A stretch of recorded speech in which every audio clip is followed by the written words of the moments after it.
We are in the middle of a very polarized and polarizing week in our country. I don't care where anybody is on the political spectrum. This has been a tragic week, and it doesn't seem to be over yet. And what do we as people of faith do in that situation? And one thought came from some writings of Dietrich Bonhoeffer.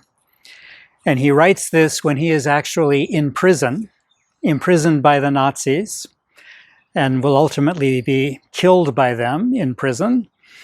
So when he talks about enemies, and he doesn't use the word polarization, but keep that context in mind. He can say this in that situation. It should be able to speak to us in ours.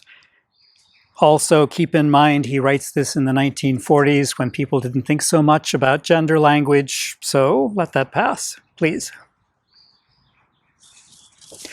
The Christian must treat his enemy as a brother and requite his hostility with love. His behavior must be determined not by the way others treat him, but by the treatment he himself receives from Jesus.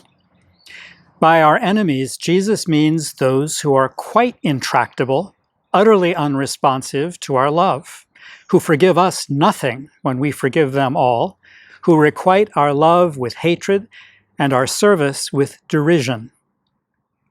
No sacrifice which a lover would make for his beloved is too great for us to make for our enemy.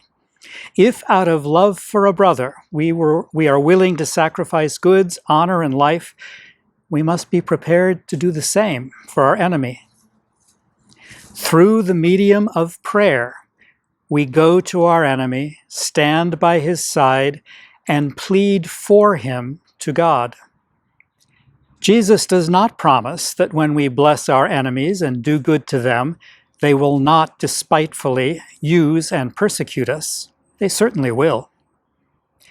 But not even that can hurt or overcome us so long as we pray for them.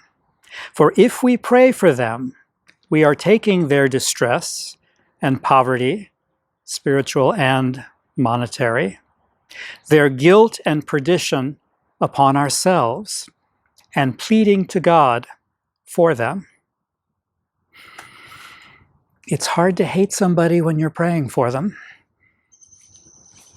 So let's try that this week.